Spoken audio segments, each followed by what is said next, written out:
എല്ലാ മാന്യ പ്രേക്ഷകർക്കും ഹക്കോസ് കാർട്ടൂൺ അക്കാഡമിയുടെ പുതിയൊരു ഡെമോൺസ്ട്രേഷൻ വീഡിയോയിലേക്ക് സ്നേഹപൂർവ്വമായ സ്വാഗതം. അവസാനം CPMൻ്റെ കമ്മിറ്റികൾ കൂടിയിട്ട് തീരുമാനിച്ചു മുഖ്യമന്ത്രിയുടെ ശൈലി ഈ തോൽവി ഇത്തവണത്തെ പാർലമെൻറ്റ് തെരഞ്ഞെടുപ്പിലുണ്ടായ തോൽവിക്കൊരു മുഖ്യ കാരണമാണ്. നമ്മൾ കേട്ടിട്ടുണ്ട്, കണ്ടാലിട്ടറിയുന്നു ചിലരിത്, കണ്ടാലും തിരിയാ ചിലർക്ക് ഏതുമെന്ന്. ആ അവസ്ഥയാണ് CPMൻ്റെ അവസ്ഥ. ഇന്നത്തെ പത്രത്തിൽ ഇപ്പോൾ മുഖ്യമന്ത്രിയുടെ ശൈലി ജനങ്ങളെ പാർട്ടിയിൽ നിന്ന് അകറ്റിയെന്നാണ് അഭിപ്രായം ഉണ്ടായത്. തിരുവനന്തപുരം ഭരണ ദൗർബല്യങ്ങൾ ലോക്സഭാ തെരഞ്ഞെടുപ്പ് തോൽവിക്ക് ആക്കം കൂട്ടിയെന്ന് CPM സംസ്ഥാന കമ്മിറ്റിയിൽ അഭിപ്രായം ഉയർന്നു. അപ്പോൾ ഈ മുഖ്യമന്ത്രിക്കെതിരെ ഒന്ന് സംസാരിക്കാൻ, മുഖ്യമന്ത്രിയാണ് കാരണക്കാരനെന്ന് പറയാനായിട്ട് നട്ടലുള്ള ആരും ഈ പാർട്ടിയിലില്ല, ആരും അങ്ങനെ പറയത്തില്ല എന്നൊക്കെയാണ് പൊതുവെ വിമർശകരെല്ലാവരും പറഞ്ഞത്. പക്ഷേ എന്തോ ഇപ്പോഴത്തെ ഈ കഷ്ടകാല സമയത്ത് ഞാഞ്ഞൂലും പണം ഇടർത്തുമെന്ന് പറഞ്ഞ കണക്ക് ഞാഞ്ഞൂലുകളെല്ലാവരും CPI ഘടകകക്ഷികളെല്ലാവരും മീറ്റിംഗ് കൂടിയിട്ട് മുഖ്യമന്ത്രിക്ക് മേളിൽ കുറ്റം ചാർത്തിയിരിക്കുകയാണ്. ഭരണ ദൗർബല്യമാണെന്ന് എല്ലാവരും ഒരേ സ്വരത്തിൽ പറഞ്ഞിട്ടുണ്ട്. അപ്പം പക്ഷേ കേളം കുലുങ്ങിയാലും പാലം കുലുങ്ങത്തില്ല എന്നൊരു അവസ്ഥയിലാണല്ലോ മുഖ്യമന്ത്രി, നമ്മുടെ മുഖ്യമന്ത്രിയല്ലേ. ഇനിയിപ്പോൾ ഇവരെല്ലാം എത്ര തലകുത്തി നിന്നാലും മുഖ്യമന്ത്രിക്ക് യാതൊരു പ്രശ്നങ്ങളുമില്ല. മുഖ്യമന്ത്രി ഇതേ ശൈലിയിൽ തന്നെ മുന്നോട്ട് പോകും. അതാണല്ലോ ഒരു പുരോഹിതനെതിരെ എൻ്റെ വിവരം ഇല്ലാത്തവനാണെന്ന് പറഞ്ഞത്. അപ്പോൾ അത് കണക്ക് മുഖ്യമന്ത്രി ശൈലിയൊന്നും മാറ്റാൻ പോകില്ല. മുഖ്യമന്ത്രി ഇതേ രീതിയിൽ തന്നെ മുന്നോട്ട് പോകാം. ഈ ഇലക്ഷൻ തോൽവി കഴിഞ്ഞാണല്ലോ നമ്മുടെ ലോക കേരള സഭ എന്നൊരു ദൂർത്ത് നടത്തിയത്. അപ്പോൾ അത് കണക്ക് പുള്ളി മുന്നോട്ട് പോകും. എന്നാലും ഏതെല്ലാം വിമർശനം കേട്ടാലും കിളിർത്താലും തണലാണെന്ന് കരുതുന്നവർക്ക് പിന്നെ പ്രശ്നം എന്തുവാ?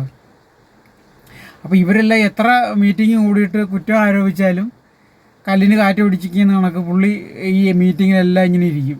നിങ്ങളൊക്കെ എന്ത് വേണമെങ്കിലും കുറച്ചോ, ഞാൻ എൻ്റെ വഴിയായിട്ട് മുന്നോട്ട് പോകും എന്നാണ് അദ്ദേഹത്തിൻ്റെ മനസ്സിലിരിപ്പ്. അപ്പം നമ്മൾ ഇന്ന് വരയ്ക്കാൻ പോകുന്നത് ഈ വിമർശനത്തിൻ്റെ ശരശൈലിയിലാണ് മുഖ്യമന്ത്രി. ഘടകകക്ഷികളും പാർട്ടി ജില്ലാ കമ്മിറ്റികളും ഒക്കെ വിമർശനത്തിൻ്റെ ശരശൈലിയിൽ കടത്തിയിരിക്കുകയാണ് മുഖ്യമന്ത്രി. പക്ഷേ മുഖ്യമന്ത്രിയുടെ പുറത്ത്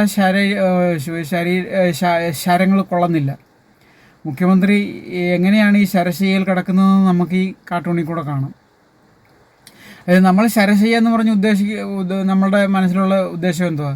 ശരം കൊണ്ടുണ്ടാക്കിയ, അമ്പ് കൊണ്ടുണ്ടാക്കിയ ഒരു മെത്ത, അതായത് തുരുതുര അമ്പ് ചെയ്ത് നിറഞ്ഞിരിക്കുന്ന ഒരു മെത്ത. ആ മെത്തയുടെ പുറത്ത് ആ അമ്പിൻ്റെ മൂർച്ച ഭാഗം നമ്മുടെ പുറത്ത് കുത്തിക്കൊള്ളുന്ന കണക്ക് ഇങ്ങനെ കൂർത്ത് വെക്കുക. അതിൻ്റെ പുറത്ത് ഒരാളിങ്ങനെ കിടക്കും. അങ്ങനെയാണല്ലോ ഭീഷ്മർ കിടന്നത്. പക്ഷേ ഭീഷ്മർ കിടന്ന കണക്ക് ഉത്തരായനം കാത്ത്, അതായത് പാർട്ടിയുടെ അവസാനം കാത്ത് കിടക്കുവാണ് പിണറായി. പക്ഷേ ശരശയ്യ തന്നെ പുള്ളിക്ക് മെത്തയാണ്.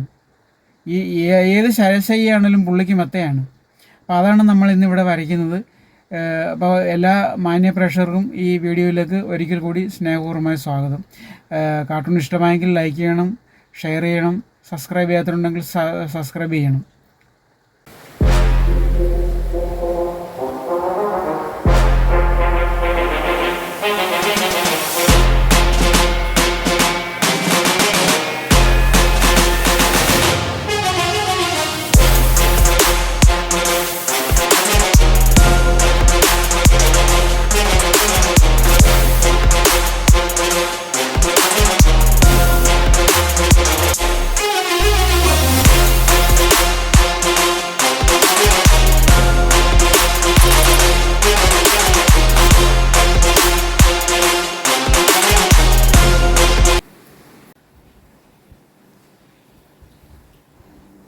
കാർട്ടൂണിൻ്റെ റഫ് ഇതാണ്.